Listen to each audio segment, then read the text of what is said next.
Thank you so much, everyone, and thank you, Yunten, for being our host tonight, and thank you also to Lama Mark for being our translator this evening. And we typically begin these sessions with prayer, so I'll have Yunten put those up on the viewer for us, and then I'll lead some prayers here at the beginning, and then we can dig into the subject.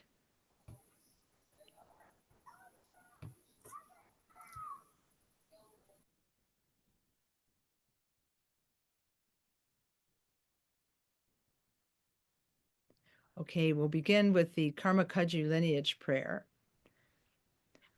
O doje chan chen te lo narodang marpa mi la chu je kampo pa tu sum she ja kun kien karma pa che shi jun je ju pa nanda Rita tsao sum pa den dru pa so sabla cha ya che lang ha nye pe Nyam me tro kun da po ka ju la so adep so kaju lama nam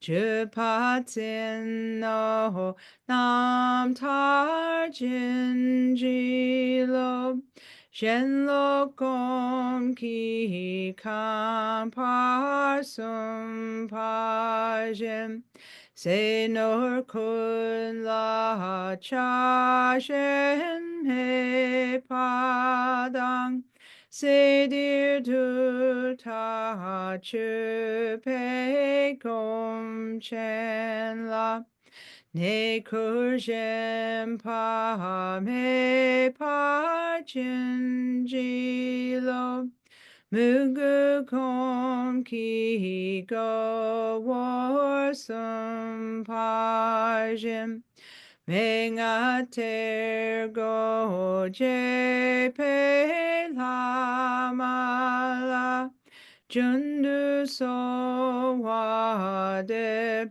pe kom chen la Chu me mu gu ke wa jin ji lo Yang me gom ki ngu shi sum pa jen Gang shar to pe ngo wo so ma de Ma chu de ka jo pe kom chen la Gom ja lo dan dra war jin ji lo Nam tok ngo wo chu ko sum pa jen Chi an ma yin chi yang char wa la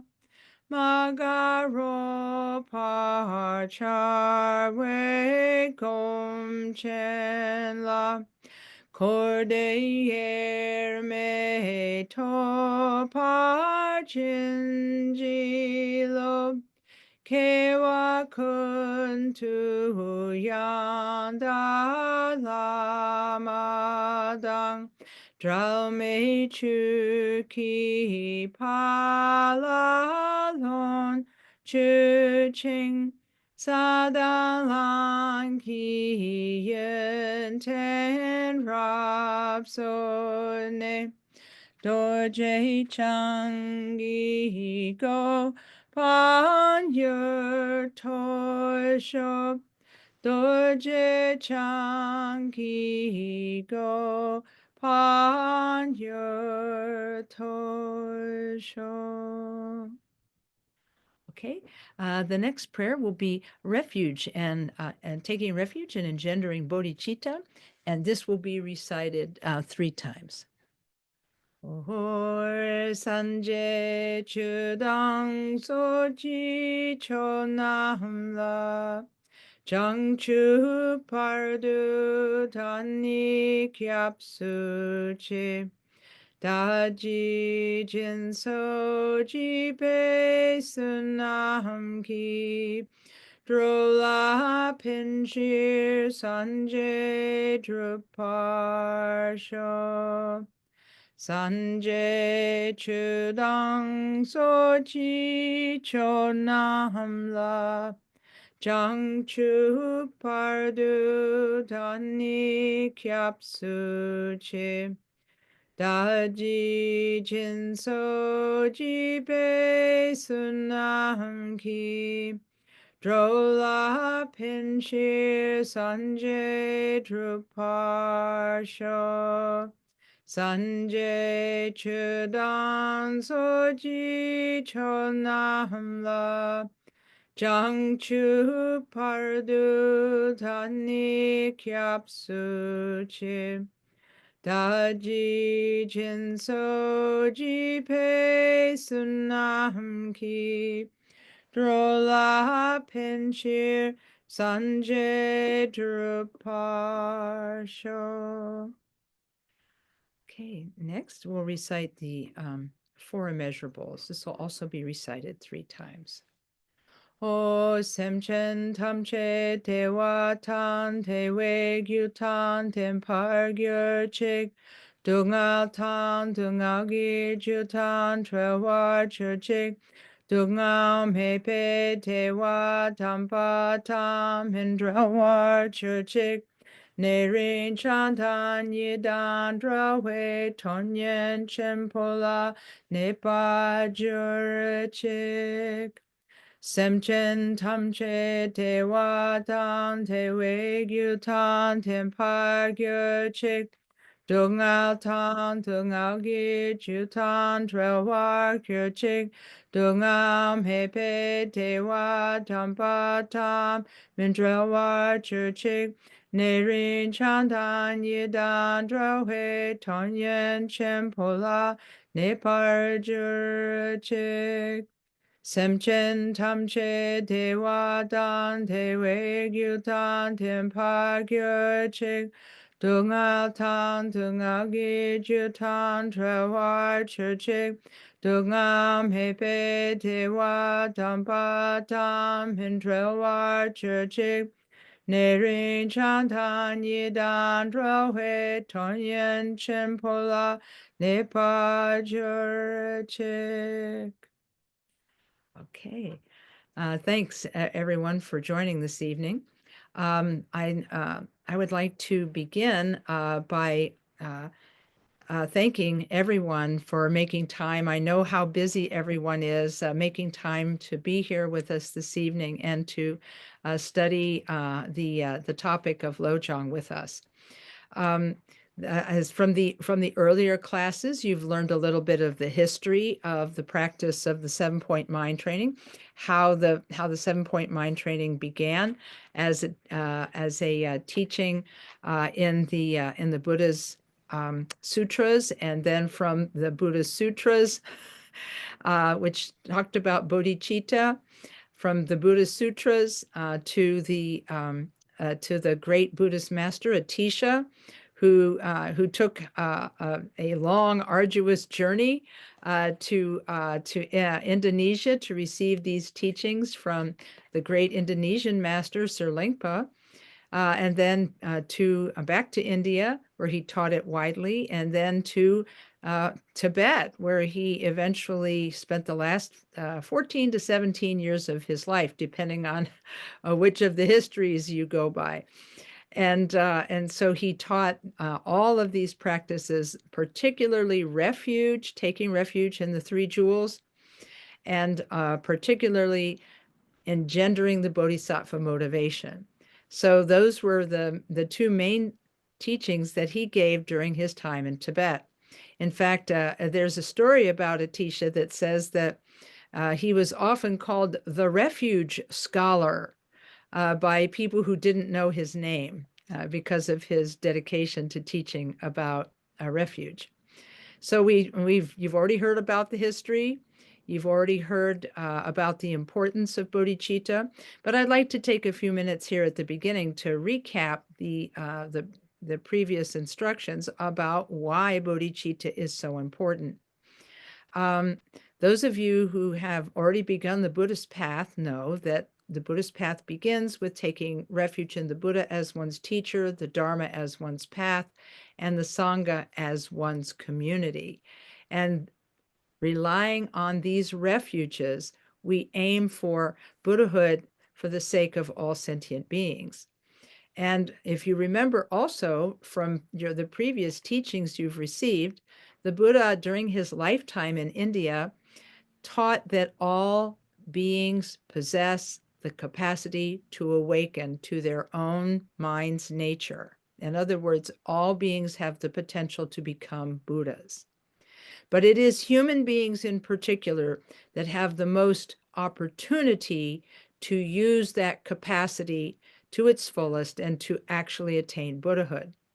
And so it is through the teachings of the Buddha that we learn how to be aware of our Buddha nature, how to cultivate an awareness of our Buddha nature, how to nurture the qualities of our Buddha nature, and how to eventually, hopefully, realize our Buddha nature to become Buddhas ourselves.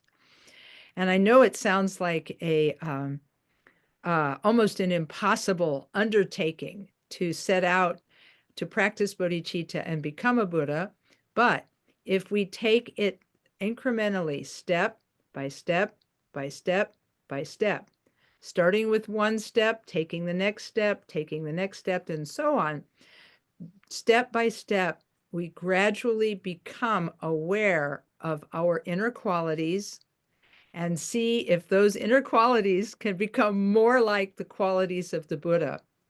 There's a quotation from the master Mingyur Rinpoche, Yongey Mingyur Rinpoche. He says that you should purify your mind bit by bit. That's how he says you should practice the Dharma. Purify your mind bit by bit. Gradually accomplish and take on the activities of bodhisattvas. And through doing these two things, purifying the mind bit by bit, practicing the qualities of enlightened beings, he said the mind becomes relaxed and vast and free. So you can see that there is also a logical and practical application to practicing the path of the bodhisattvas and bodhicitta in particular.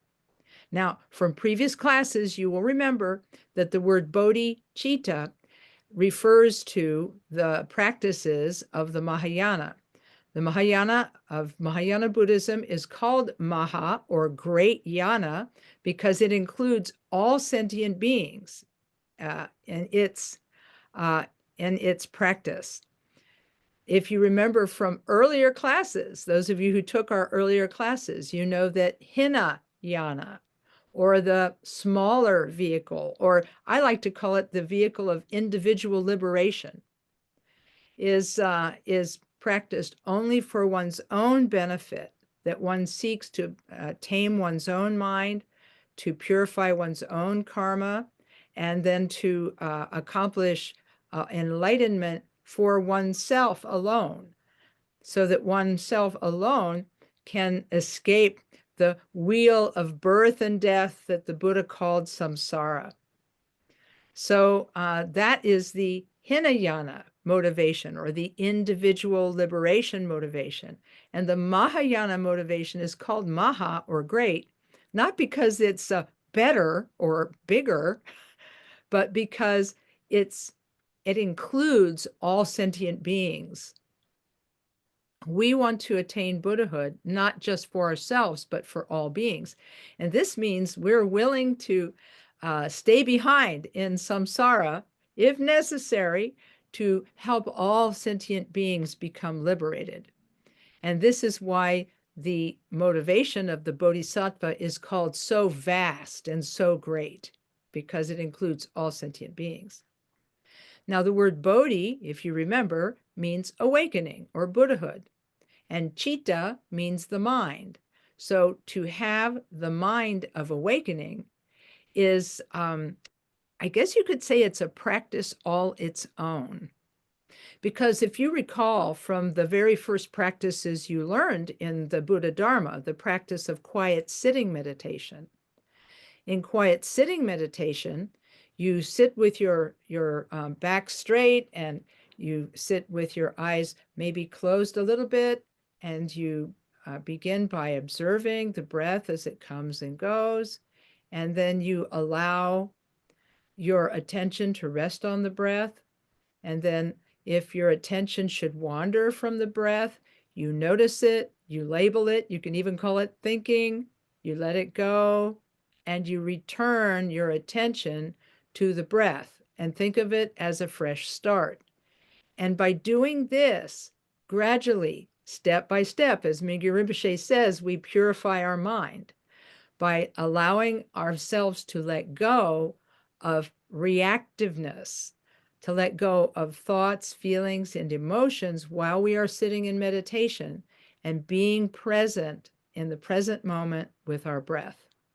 And by practicing this over and over again, gradually our distractions decrease and our periods of relaxation and awareness increase.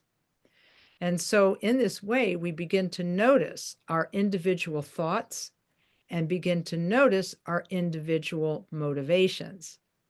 And as I said previously when I taught on this is both good news and bad news. The good news is we now know what's on our mind, which is great because a lot of it escaped our notice before this. We didn't even know we were angry until angry words came out of our mouth.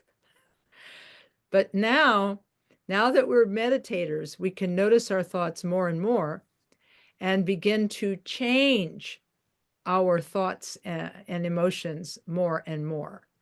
In other words, shamatha meditation and the mindfulness it produces allows us to become more deliberate and constructive in how we approach our mind and our life.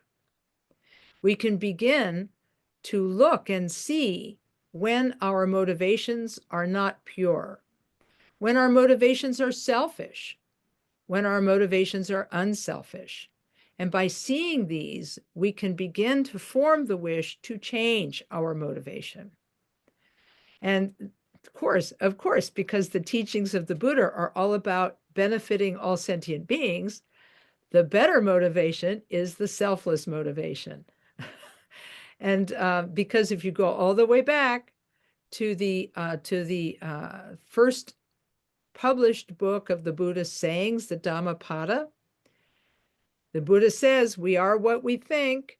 All that we are arises with our thoughts, and with our thoughts we make the world. And if we think, speak, and act with an impure mind, suffering follows us, as surely as the wheel follows the ox that draws the cart. And if we think, speak, and act with a pure mind, happiness follows us like a shadow that you can't shake. So, having told us what the causes of happiness are, virtuous action, and what the causes of suffering are, non-virtuous action, we of course want to make better choices about which actions we undertake. And the easiest way to do that is to change our interior motivation from one of selfishness to one of unselfishness. Now, as Khenpo Karthar Rinpoche said, he said at first when you talk about being unselfish, people get a little worried. They think, oh my gosh, maybe I won't take care of myself. Maybe people will begin to take advantage of me, and so forth and so on. But Rinpoche said, you are not being asked to immediately give away everything you have. You're not being asked to do that. You're being asked to give what you can as you are able. So we all start with tiny steps. I remember when he first started teaching in Columbus, Ohio, to our little Dharma group in Columbus, Khenpo Karthar Rinpoche said, the easiest generosity you could possibly have is feeding birds. He said, put bird seed out, recite mantras when you do it, and then when the birds eat the seed, they'll be connected to the Buddhas and Bodhisattvas whose mantra you're reciting. So he said also, he said, feeding birds is good for unselfishness because he said, you're not expecting the birds to come and knock on your door and say, thank you for feeding us. So he said, this will get you used to generosity without it hurting you too much. I loved his practicality, but also I loved his sense of humor. He knew how we were as human beings. And in fact, all of the great masters really understand human nature to our core.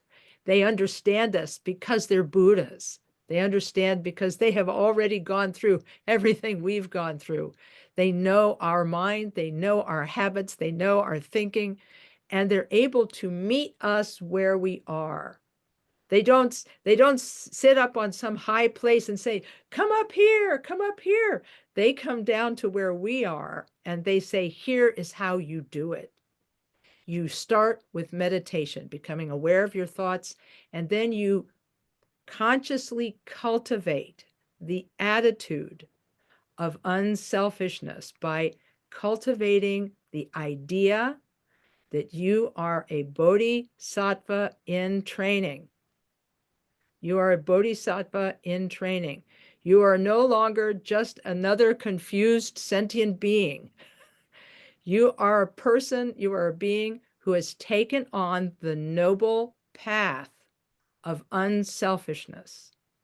And taking on this noble path, you may make mistakes, but over time, those mistakes will lessen.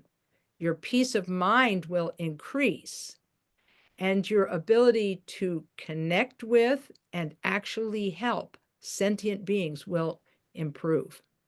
The reason for this is that as we practice our selfishness, we get really greedy and we hurt all over because we're so worried about keeping our stuff and keeping other people away from our stuff.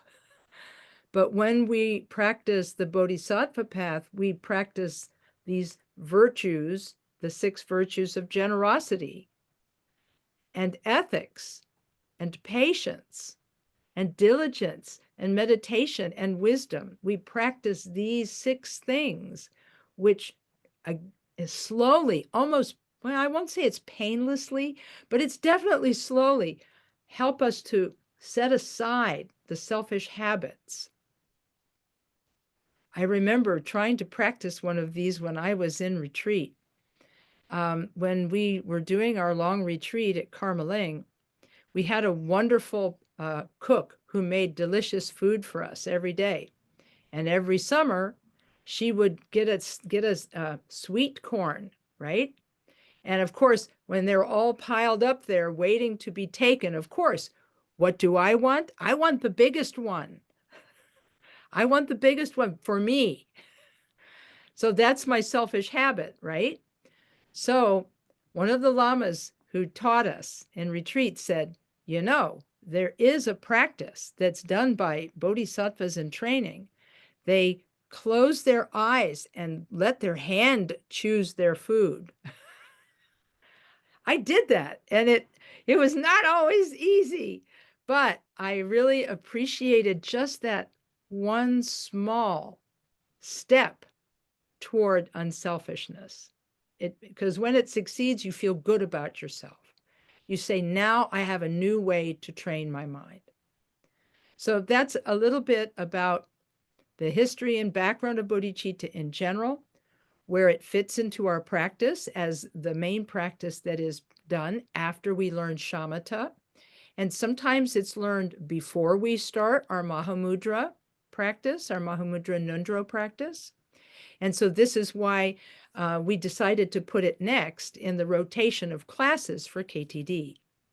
Khenpo Karthar Rinpoche, as you remember from the previous class on this, he said that bodhicitta is essential. Training in bodhicitta is essential if a person is to practice Vajrayana Buddhism effectively.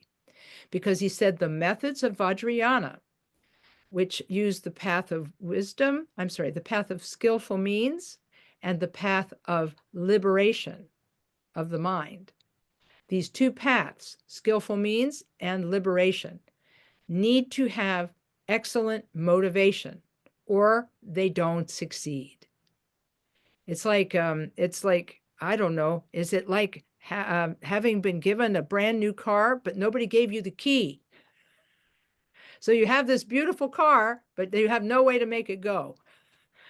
So, what we need, the reason we need bodhicitta is that if we try to practice these paths of liberation and skillful means without the bodhisattva motivation, we could go wrong.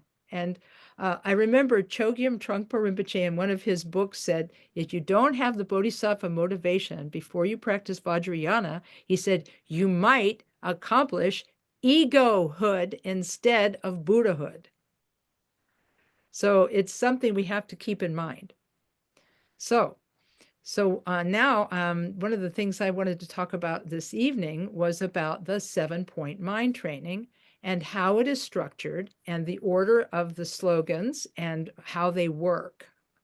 So I think we've already talked a little bit about the function of bodhicitta practice and why we do it, because we need to be liberated from selfishness or we're never going to become Buddhas, first of all.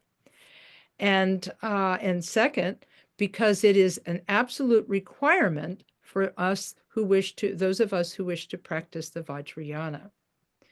And so this is what bodhicitta is about.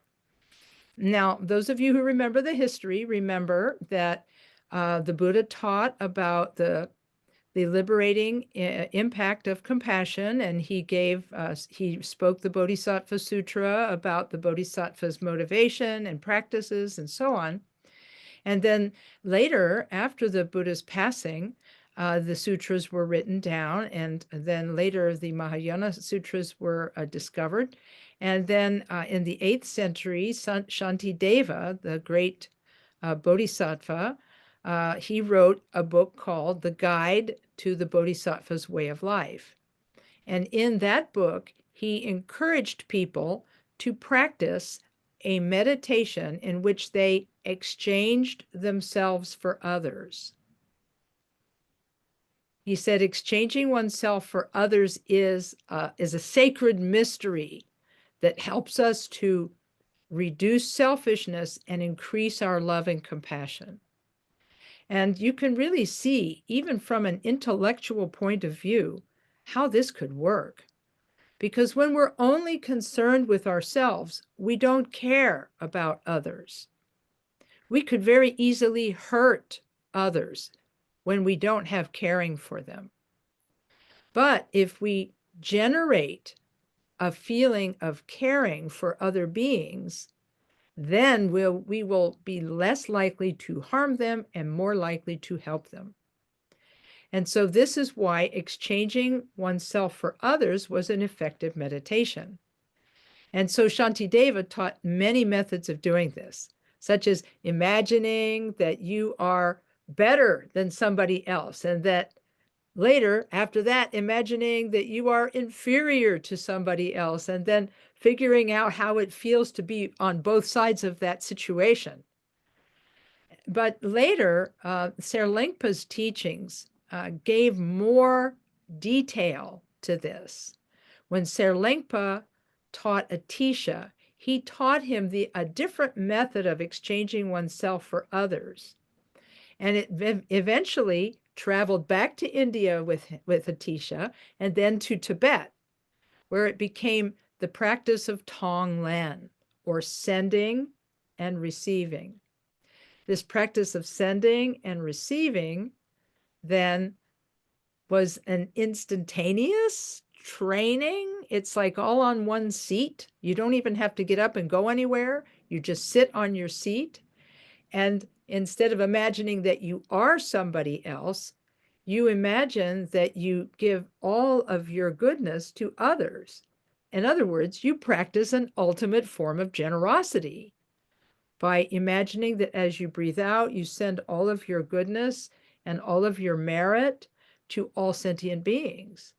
And as you breathe in, you imagine that you remove from them all of their suffering and difficulty. And by doing this practice over and over and over again, gradually from our inside, from inside of us, inside our, I guess you could say, our deepest motivation, our deepest thoughts, we begin to make a change. And in that we make a small change in that we imagine giving away the one thing we want to hold on to, which is happiness, and taking on that one thing that we want to get away from, which is suffering. I compare it to homeopathy. If anybody's familiar with homeopathic medicine, often you will take a small dose of something that causes trouble for your body. And by taking that small dose of something that causes you trouble, you will get stronger against that. So if we take a small dose of suffering in Tonglen, this means that we'll become more and more capable of experiencing suffering without becoming overly depressed about the suffering. In other words, we will create a different attitude towards suffering. Right now, our attitude towards suffering is like, I didn't ask for this. It's like, I use the example of a misdelivered package from the post office. That, oh, I got this suffering by mistake. This is surely belonging to my neighbor. I should give it to my neighbor. It's their suffering. It's not mine. That's how we treat when we have suffering. We want to escape it as fast as possible, or maybe try to give it to somebody else. But this just increases this attempt to give away suffering or to pretend like it's not happening. All of these methods, they really don't work, and they just make the suffering greater. So what we have to do is we have to find a way to be more comfortable when suffering comes to call, to be more comfortable when suffering happens to us. And when we sit on our meditation seat and imagine on the in-breath that we are removing suffering, it's not, that suffering is not actually causing us any trouble or pain. Whereas our denial of suffering and our pushing away of suffering causes us a lot of trouble. Khenpo Karthar Rinpoche, and I mentioned this on my previous talk about this, he said, it is imaginary suffering, so how can it hurt you? And it is imaginary happiness that you are giving away, so how could you lose it? So, in other words, this training is actually working at a very deep level. The training of Tonglen is working at a very deep level to eliminate clinging and fixation, especially self-clinging and self-fixation, and to increase our bodhisattva heart to wish to benefit others. So, sorry, I talked for quite a long time there. Lama Mark, are you okay? That was a lot. So now, before I go on, I want to introduce the idea of the 7-point mind training and say a few words about why we are studying this and not one of the many other forms of mind training. There are so many forms of mind training, so many books on mind training, so many books about Tonglen. There's so many. But so why are we teaching 7 points? The simple reason is that Khenpo Karthar Rinpoche felt that it was the most effective method for training the mind in bodhicitta. And when we look at the 7 points themselves, we get an idea of why that is. I'm going to show you a going to share my screen here in a minute. Okay, here we go.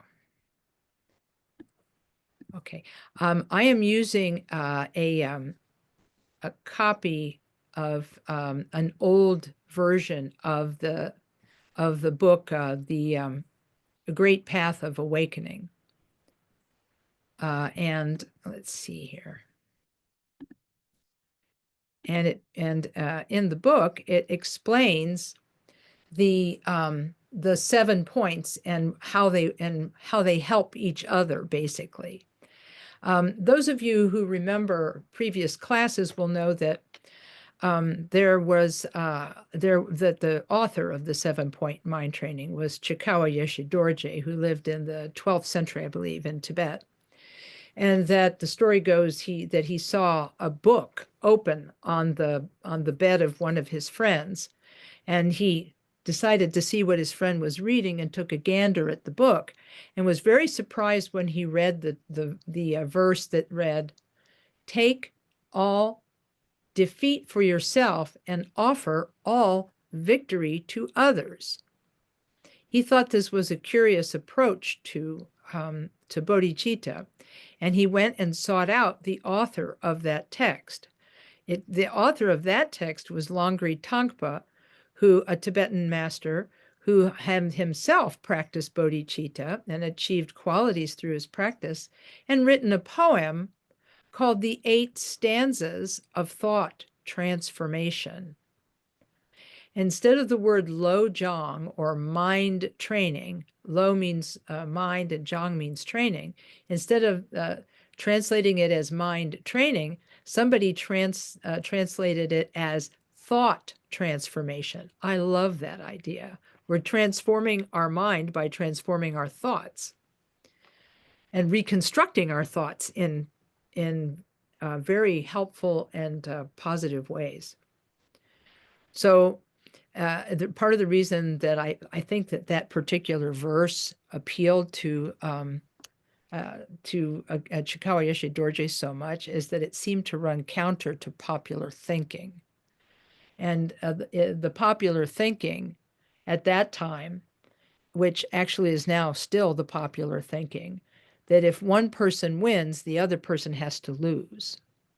In English, we call that the zero-sum game, but that's too much technical language, isn't it?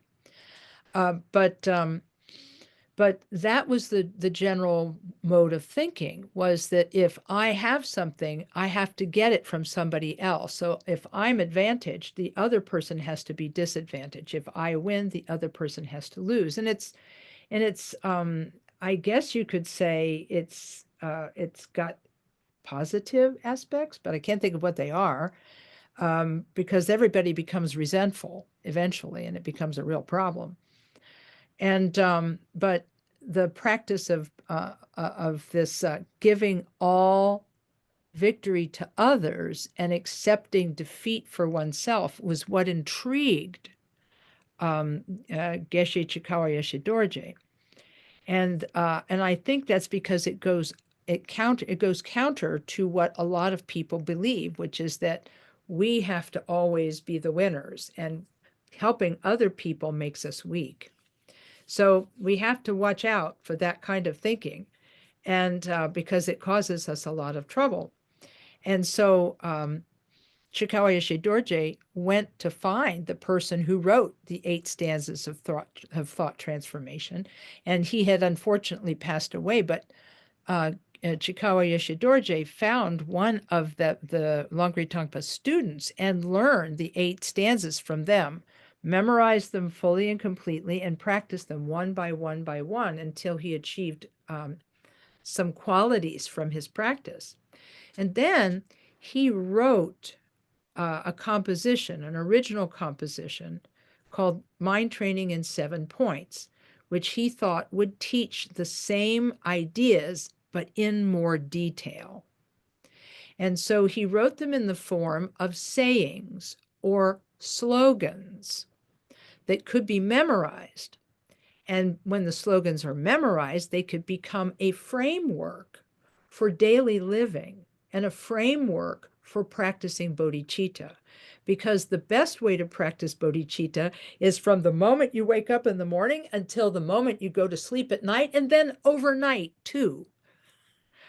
I can maybe explain more about that in a few minutes, but that's the best way to practice bodhicitta, is all day long and all night long. But it's hard to do without a framework. And so having a framework for always remembering to benefit others, to be of benefit to others, that was what Chikawa Yeshe Dorje was seeking to do with the 59 slogans that he wrote. Why 59 and not 60? We will have to ask the masters, because I don't know the answer to that. But I'm sure there is probably somebody out there who's really skilled who can answer that question for us. But the other reason is, why slogans? And the answer, I think, is it has to do with memorization, because as you know, books were not plentiful in old Tibet, just as they were not plentiful in other places in the world. And so because the books were not plentiful, people had to commit the teachings to memory, to learn them by heart, essentially, so that they became part of the being, of our being.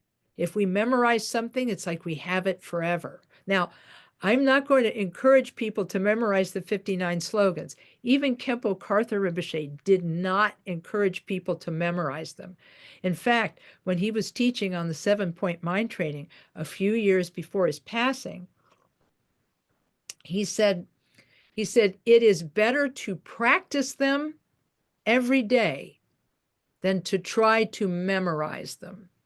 He said, memorization, it has its limits, but if you practice it, that will be unlimited. So you see, the idea is, he said he preferred that you actually practice them rather than memorize them. So I thought that was an interesting approach.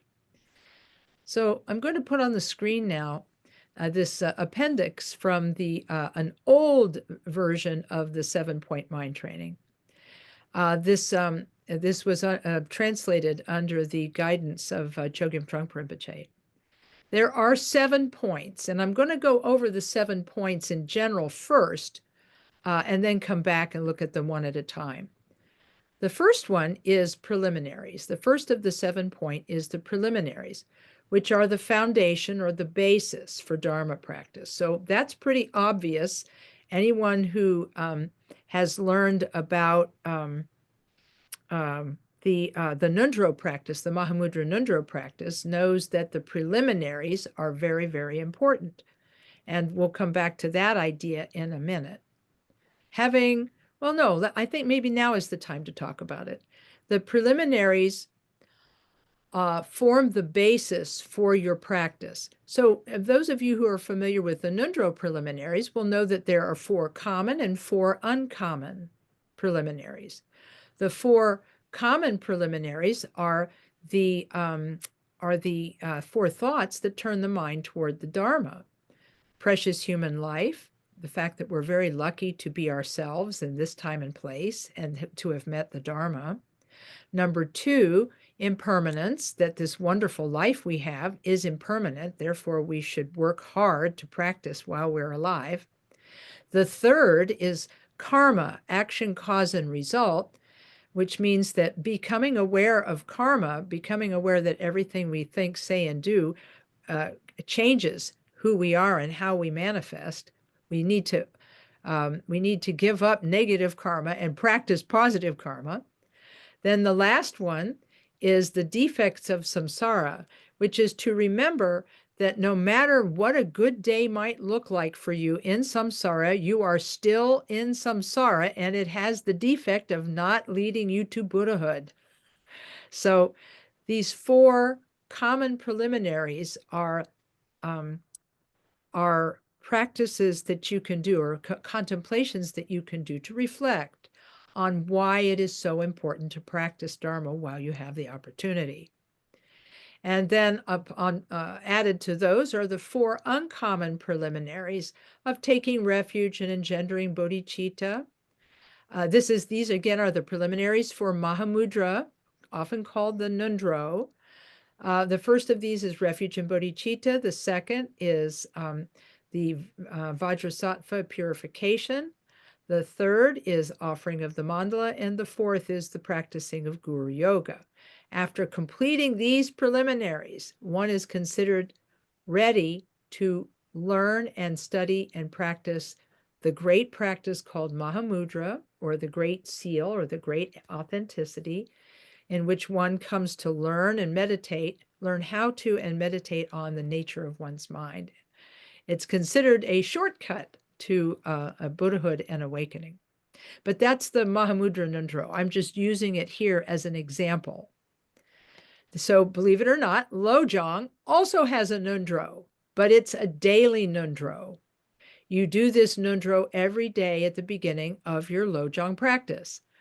And so these preliminaries are two types. One is the contemplation of the four thoughts that turn the mind toward Dharma, but the other one is a form of Guru Yoga in which you imagine that your teacher is above your head, and you pray to your teacher to help you increase your bodhicitta. And then you imagine that the teacher descends into your heart and blesses you, making you a fit vessel for your practice. And so one of the commentators, in this case, the Great Path of Awakening was written by Jamgon Khantrul the Great in the 19th century. He said that being able to practice this Guru Yoga every session of practice was very important. So when a person sat down, if they were to practice Tonglen, they would first do some reflection on the four thoughts and do the Guru Yoga. So that will be talked about a little bit more in future classes. The second point is the main practice, which is training in bodhicitta. Now, those of you who are already practicing Nundro, you might say, hey, wait a minute, this sounds like a Mahamudra book I read once. First, the preliminaries, then the main practice. This is starting to look a little familiar. And the answer to that is, yeah, it is, isn't it? The main practice is taught next after the preliminaries, just like it is in Mahamudra. Mahamudra Shamatha and Mahamudra Vipassana are taught after one completes one's preliminaries. And then we learn about the two kinds of bodhicitta, absolute or ultimate bodhicitta, and the relative bodhicitta. Absolute bodhicitta is understanding mind and phenomena, and the nature of both mind and phenomena.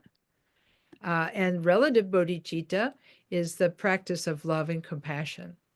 So in this point 2 of the 7 points, we learn about ultimate and relative bodhicitta.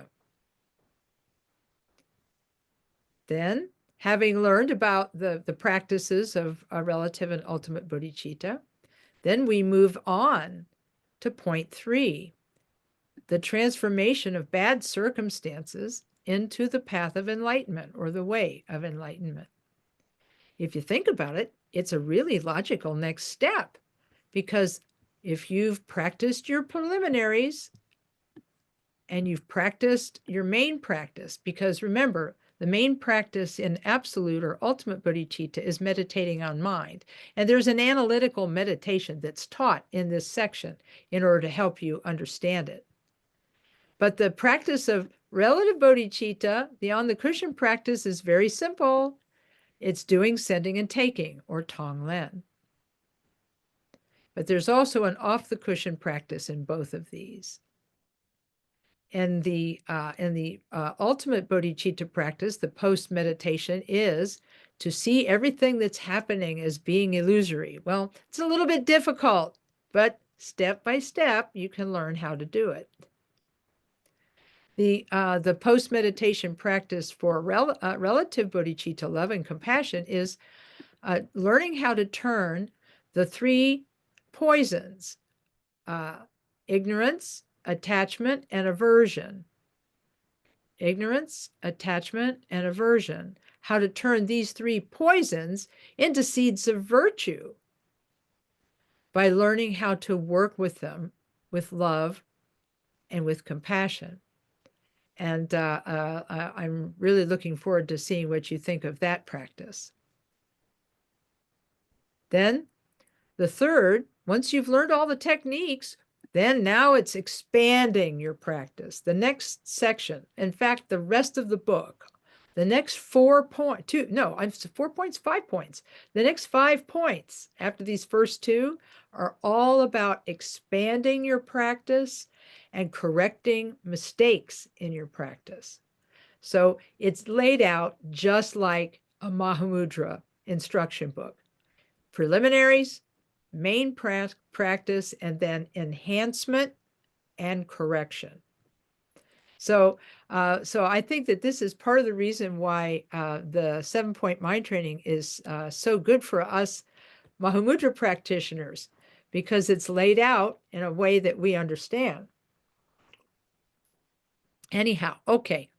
So the third, he decides to go for it. The author decides to go straight for the very worst possible things that could happen. And so he talks about those first, and encourages us to transform our bad circumstances into the path of enlightenment. And he has you do this through relative bodhicitta, through practicing love and compassion when bad circumstances hit. And he also teaches you how to see even the worst thing that's happening as a form of illusion. And then, because sometimes seeing things as illusion and practicing love and compassion are not enough, he teaches us how to use 4 practices, which are accumulating merit.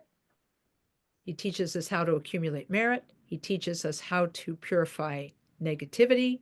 He teaches us how to make offerings to worldly beings and how to make offerings to awakened beings. So by teaching us these 4 extra methods, he acknowledges that at first our bodhicitta practice may not be strong, and we may need some extra support as we seek to use bad circumstances and transform them into the path of enlightenment. So that's the first 3 of the 7 points. Preliminaries, main practice, and then transformation of adverse conditions into the way of awakening. Part 4. Now that we have learned all of the basics, now the author encourages us to use methods that he's going to show us how to expand the practice to fill our whole life. Because I don't know about you, but when I first started practicing Dharma, my Dharma was great when I was sitting on my cushion. But when I got up off of my cushion, I had some problems because life was coming at me pretty fast in lots of ways, and I was making mistakes over and over again and not able to cope with everything coming at me. And that's why this 4th point is so important. It helps us to erase the invisible line between our cushion and real life.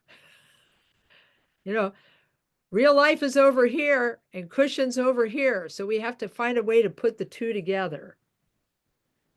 And so that's the function of the slogans in point 4. They teach you how to live, and they actually teach us how to die, how to practice at the time of death. It's really quite amazing what to do during your life and what to do as you die. I mean, Lojong practitioners, we go through everything everybody else goes through. Old age, sickness, death, we go through everything. So we have to have methods and guides to help us. Then, point number 5 is the evaluation of mind training. This is pretty much the perfect spot in the middle of the practice, because we've had the preliminaries, main practice, and then how to turn adverse circumstances into the path, and then how to expand it to fill our whole life.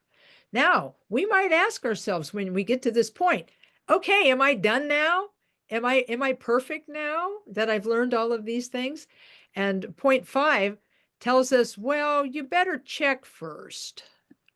You better look at yourself very clearly and honestly and find out whether you've really succeeded or not in taming your ego. So in this section in point 5, it shows us how to tell if the practice is working or not. We have to know if it's working or not. And so that's what's happening in point 5. All of the slogans are about becoming aware of our failings in compassion. Now, those of you who are familiar with, I'm going to take a moment away from the list for a moment to talk about something that's going to sound like it's off topic, but I think you're going to find that it is on topic. Over on my bookshelf over there, I have a book that contains an essay by Chogyam Trungpa Rinpoche that was written before the first visit of His Holiness the 16th Karmapa to the United States. And in it is a marvelous essay that he wrote about the teacher and student relationship, where he describes the teacher and student relationship as undergoing 3 distinct phases: the beginning level, the medium level, and the advanced level. And he uses a metaphor for each of the levels. So he said, when you first meet your teacher, you might be a little bit desperate for some peace of mind. And so you will approach your teacher with a little bit of that desperation. He says it's like a person with a broken limb going to the emergency room and asking the doctor, please fix me. Please fix me. And so in that way, the teacher is like the emergency room doctor, helping to lift us out of samsara enough so that we can know that we're in samsara and we need to be rescued from it. And then as the relationship matures, the teacher becomes more like a friend. Okay, more like a friend, getting to know us better, getting to like us better. That's a joke. Getting to know us better, getting to understand us better. But Trungpa Rinpoche in his essay says it's at this level, this second level. This, by the way, these are also, he also compares them to the Hinayana. That's the beginner level. That's the emergency room doctor, is the Hinayana level relationship with the teacher. The Mahayana level relationship with the teacher is where they become more like a friend. Okay, he said it's at this middle level, this Mahayana level, that the teacher begins to mind our business. You know, in a gentle way, saying, oh, it would be really good if you did less bad karma, you know, and it would be really good if you would do more good karma. And so on and so forth, where they begin to actually use all that knowledge they have about us to encourage us in the areas we need encouraging in. Because not everybody learns Dharma in the same way. And some need a tougher approach, but some people need a gentler approach. But at this middle level, the teacher uses their knowledge to help the student be honest with themselves about their failings and be honest with themselves about their strengths and be honest with themselves about where they are on the path. So that's the Mahayana level, where the teacher becomes a friend but begins to mind our business. And then finally, the advanced level, the Vajrayana level, I'm going to use a different metaphor than Trungpa used, because he picked an unfortunate word.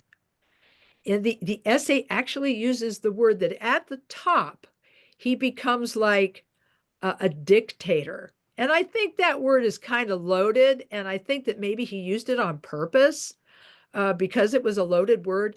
I'm going to compare that level to the Star Wars universe, where the Jedi Master tells the student, go and do this. And the student has to go and do that.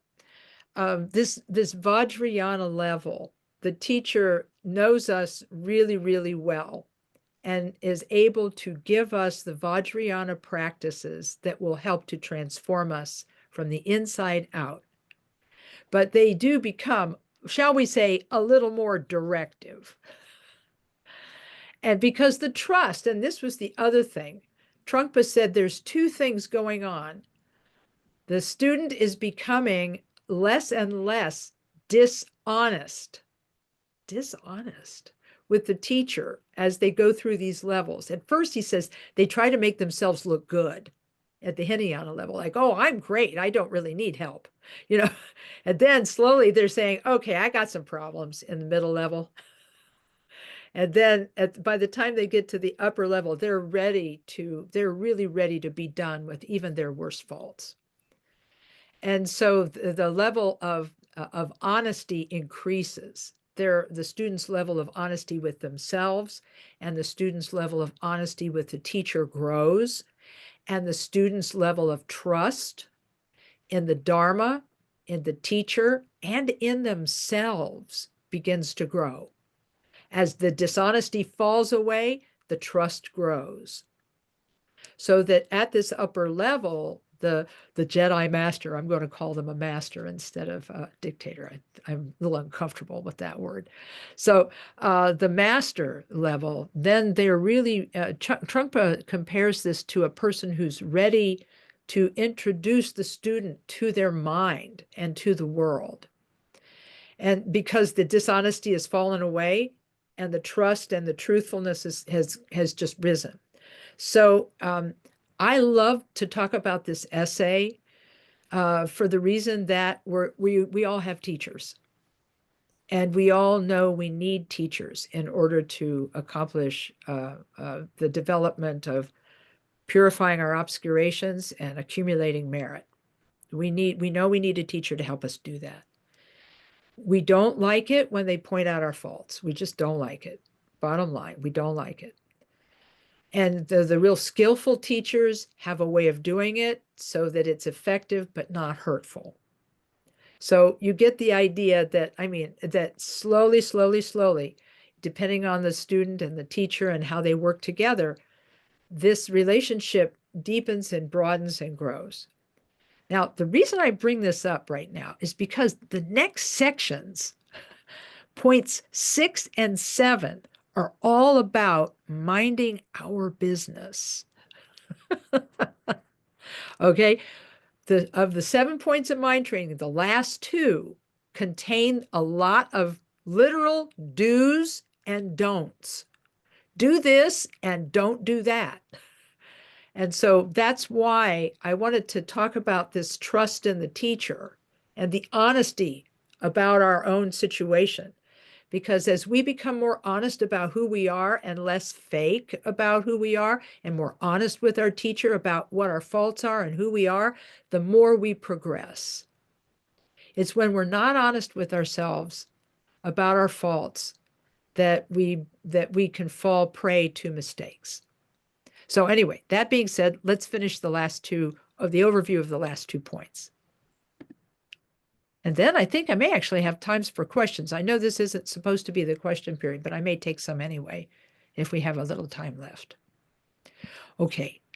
And we've just talked about the evaluation of mind training. By the way, spoiler alert, I'm going to tell you what the number 1 evaluation is right now. It's basically saying that it's this one. All Dharma agrees at 1 point. And what this means is that the only measure of a good bodhicitta practitioner is the extent to which they have tamed their egotism. If they have not tamed their egotism, they are not a successful Lojong practitioner. But this taming happens by degrees. You're not going to be perfect instantaneously, but you know you're getting better when you are less opinionated, less judgmental, and more loving and open to other people and more patient. So that's the bottom line. So I'm sorry if that's a spoiler and you wanted to wait until somebody told you what point 5 was, but there you go. So point 6 is like, it says here the disciplines of mind training, but really it's about what, how a mind training practitioner is supposed to behave. What are you supposed to be like when you're a mind training practitioner? And this is where he begins to mind your business. He's like saying, don't talk about other people's problems. And in fact, not only should you not talk about other people's problems, you shouldn't even sit there and think about other people's faults. It's like that. Anyhow, we won't get into this much more because I don't want to spoil everything. Although this one's cute. Don't try to be the fastest. Okay. Jamgon Control says, even among Dharma people, there's competition. Some people will like try to get it because in a horse race, you want to be the fastest. And he said, among Dharma people, sometimes little schemes get made up so that you look good. He said, don't do that. So anyway, I thought that was kind of cute. And then the last of the 7 points is the guidelines. And these slogans do 2 things. The first thing they do is they strengthen your bodhisattva motivation. They strengthen your practice of mind training, and they prevent it from weakening.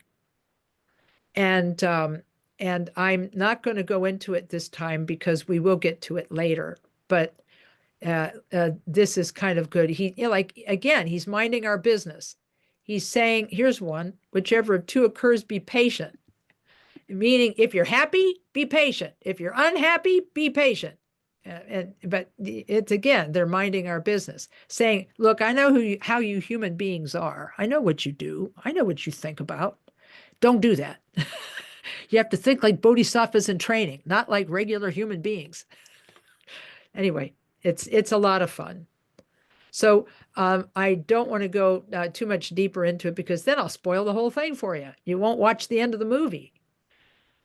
So we have about 15 minutes left to go. I know it's not usual to take questions in these. These are supposed to mainly be expositional, but I got through the material, so we can do questions for like 5 or 10 minutes if anybody has any. Are we set up for that, Yunten? If not, we'll have to stop.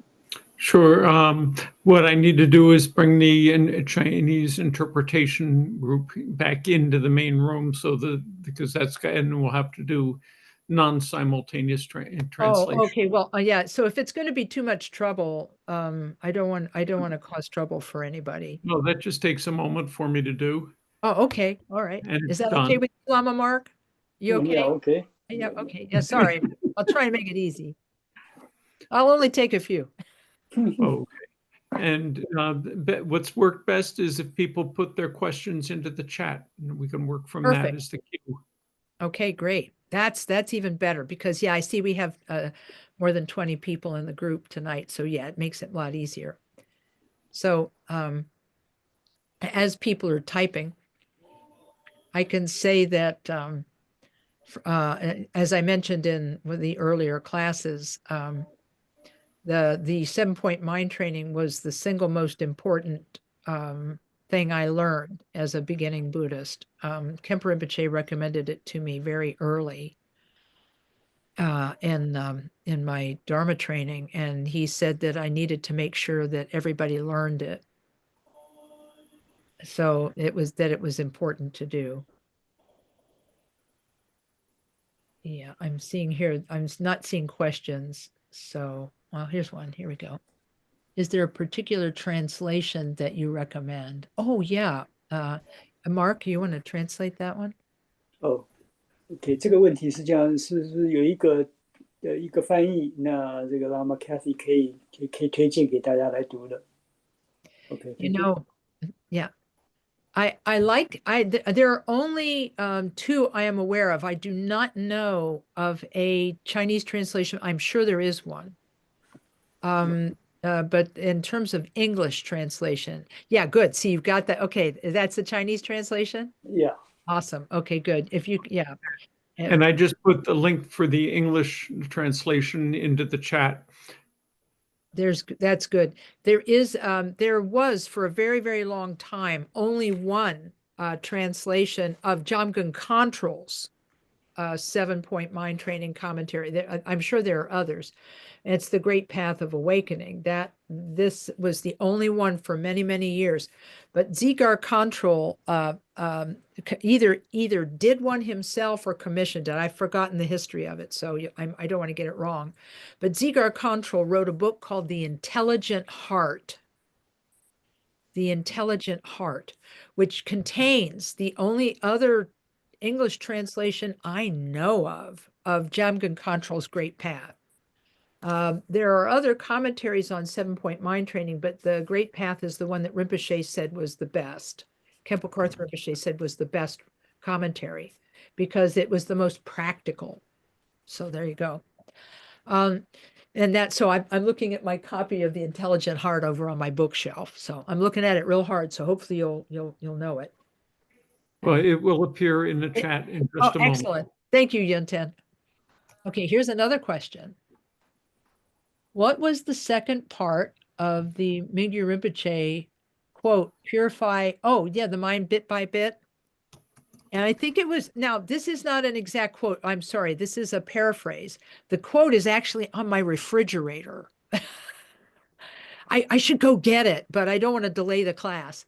It's something like purify the mind bit by bit and then gradually take on the activities of awakened beings, purify the mind bit by bit and then gradually take on the activities and qualities of bodhisattvas, and in this way the mind becomes like open, relaxed, and free. But that is just a paraphrase. You'll have to I'll tell you what I'll do. When the class is over, I will share the exact quote with the class organizers, and they'll put it in your student page. Okay. But I thank you for asking, and I am embarrassed that I didn't bring it. I didn't bring it here in front of me to use. Oh, there you go. Thanks for the Intelligent Heart. Well done. Uh-oh. I'm being told that the links lead back to Zoom. Uh-oh. Really? I'm not going to try that. Yes, I'm sorry that it did not copy the links correctly. Okay, yeah. Well then, okay, he'll work on that. Thank you, Aaron. I really appreciate you mentioning that. Yeah, because I see what you're talking about. Yeah, sometimes computers do what they're supposed to do, and sometimes they just get it in their heads to do something completely different. Because mine has done that on occasion, where you copy something to the clipboard, and then when you go to paste it in its new location, it gives you something different, like the last thing that you copied instead of the one you just copied. See if there are any other questions out there. The Intelligent Heart link is now corrected out there. Awesome. 刚刚关于第二个问题，我稍微快讲一下，就是敏具仁波切他的两个点，第一个就是说你在做的时候呢，是慢慢的将你的自心能够净除，然后第二个，当你的净除你的自心以后，再开展你的菩萨行，所以说是有两个部分，先做一个就是净你的心，再做你的菩萨行，开展你的这个自心的功德。Okay, thank you, 老师。Okay, yeah, great. Okay, well, I'll take a moment here to see if anybody else has a question. And if not, we will wrap up. Path of Great Awakening just appeared in the. Oh, thank you. Thank you very much. Yeah, I've used my copies of The Great Path so much. This one is marked with people's names because I sometimes I go through the book with individuals and help them understand it, because it can be the one problem with The Great Path from my point of view is that it's very densely written, and in us American English readers, we tend to zip through a book and then think we got it, that we understand it all, and it's not true, because you just can't do it with this book. It's so precisely written and so full of meaning that you have to read it really slowly. If you try to zip through it, you'll miss stuff. Also leads, darn it. Okay. No, that's the old one. I put in a new one. Okay. So Donna, look for the last link that is directly above yours, and it will show, and you can see right in the link that it's for the Path of Awakening. Let me see if I can throw it in there one more time, just for the heck of it. Donna, see if that one does it for you, okay? Appreciate that. The translator is Ken MacLeod. Yeah. She asks if the interpreter was Ken MacLeod, and the answer is yes. I mean, interpretation, I think, is live speaking. But anyway, whichever English word we use, it means the person who translated the text. That's Ken MacLeod. Here's another message. As we continue through this program, are there any recommendations on how best to prepare and practice in between sessions? I'll tell you what. Hey, Yun-Ten, I'm going to put you on the spot. I'm embarrassed to say this. Which class number is this one? This is class number 2. Okay. And I have the list of them. Which one are you looking for? No, that's okay. I just wanted to know what number we were on. Okay. So, Yeah. Okay, so here's what I'm going to tell you. Art, I'm going to tell you that that this is something that is coming up, because here's what I would do if I were you.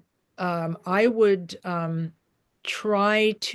use, you're going to be learning Tonglen. If you already know Tonglen, I would go ahead and do whatever version of Tonglen you know on a daily basis as part of your shamatha practice for right now, because not we're going to be learning Tonglen from Jamgon Control's instructions, but there are many easy to understand versions of Tonglen instructions out there. And my favorite one, really by far, particularly for beginners, is in the book Dharma Paths. Yun-Ten, I think Dharma Paths has been translated into Chinese, right, Mark? Lama Mark? Oh, yeah, I think so, but I don't have it right now here. Okay. Yeah, I think it has been translated. I also just realized I didn't give you a chance to translate that last bit, so I'm sorry. Okay, well, we can just use this one. Okay. You want me to translate this one? Yes. Oh, you haven't done it. Did you finish the answer? Yeah, I did. And I totally forgot to have you translate the question.哦，question， yeah， OK。这个地方他的问题就是说，关于我们怎么样去准备这个上座和下座的这个修行的时候，最好的方法就是在这个上座和下座中间的交换过程中，哪一种方法是最好的 ？OK， 那说。Okay, yeah, so here's the thing. I think right now the most interesting thing we can do is notice our thoughts, and notice when our selfishness is active, and to begin to make a promise to ourselves that we're going to work on it. And I think at this, because we're still really at the early days of this class, so I'd say the best way to begin is by becoming aware of what you'd like to work on. Like maybe, like me, I still have problems with patience. So I make aspiration, may my practice of Lojong help me with my impatience. and so on. For other people, it'll be something else. But being able to sort of make a promise is a good start, and doing just a little Tonglen. Khenpo Karthar Rinpoche in his book Dharma Paths gives a method for doing Tonglen, and he says you should just do this for a short period of time, not for a long time, but for a short time. And people say, how short is short? I never asked Rinpoche, but I tell people to start with just doing it for 3 minutes or 5 minutes. So if you could add just like a little Tonglen practice every day, it will be helpful. So thank you for translating that, Lama Mark. OK，所以他对这个部分呢交代就是说你就是一开始，就是先把这个注意力放在你观察你自己的念头，然后呢，当你有发现我执升起的时候呢，你当然没有些时候不可能去能够对治它，但是你就是发个愿说我要将来一定要对治这个我执这个问题，然后呢再来以后呢，下一步就是做这个 Tonglen， 就是自他交换法，然后你做个5、6分钟，很短的一段时间，这样子就可以了。就是说你这个上下座之间的这个这个过程中间的一个可以可行的方法。老师。Yeah, okay. We will wrap up here, but I want to make a note, and that is that sometimes when we haven't learned the practices yet, it doesn't hurt to form aspirations in our mind about who we want to become. May I become a person who can help others. Maybe I'm not now, but maybe in the future I want to become such a person. You can actually make silent aspirations throughout your day. When you wake up in the morning, you can think, may I practice bodhicitta today? When you go to sleep at night, you can say, may I practice bodhicitta even when I'm dreaming, and things like this. And just by making these simple aspirations, that can lay a really good foundation for things. 然后再来一个就是关于我们在我们还没真正学到这个的时候，发心很重要，就发菩提心。可能你早上起来的时候就想说，我希望能够好好修这个菩提心。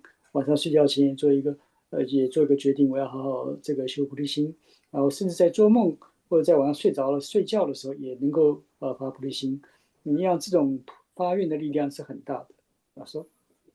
Okay, and I see Art. Thank you for putting in the chat the English language pages for the Tonglen instruction by Khenpo Karthar Rinpoche. It's page 118, 119.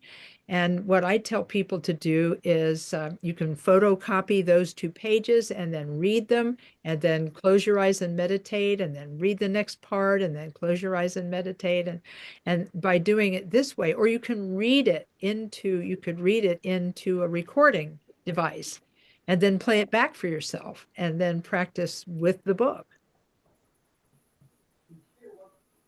所以你可以就是把一个东西念下来，然后呢，到时候可以再好像把录音机一样把它录起来，然后呢再来听，这样再不断的通过这种方式呢，你就可以说是等于说带了一个很好的指示，随时都可以听得到你的这个法。老师。Okay. Well, that's all we have time for tonight. So I want to thank you. I hope this was helpful in helping you understand why bodhicitta is so essential. It's important because without it, there is no Buddhahood. Essentially, that's something that Jamgon Kongtrul says in his introduction. Without bodhicitta, there's no Buddhahood, so we have to learn it. And that hopefully this class will give you some practical methods for learning how to do that. 那我们今天呢，就是很简单的一个重新再讲了重点，就是第一个就是菩提心，发菩提心的重要性。如果没有发菩提心，我们不能成佛。然后另外一个呢，就希望呢，在这个课程里面呢，给大家一些比较实用的一些方法给大家能够将来就能够帮助大家发菩提心或者增长菩提心。老师。Okay. Thank you so much. So, Yunten, if you don't mind, we'll do some dedication. We'll pull together the merit and dedicate our merit.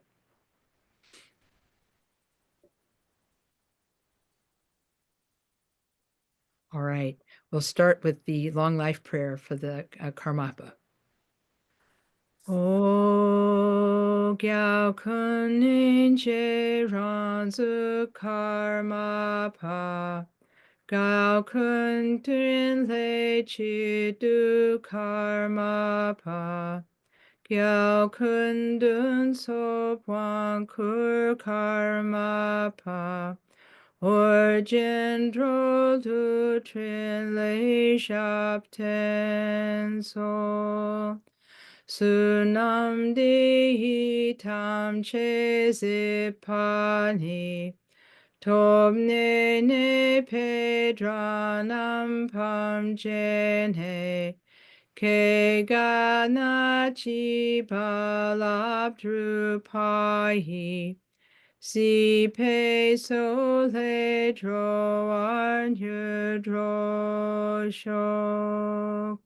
Champal pa wo chi tar ken pa tang, kun tu sampo de an de jinte, de da kun gi je su ta lo ching, ge wa di ta tam che rap tu ngo.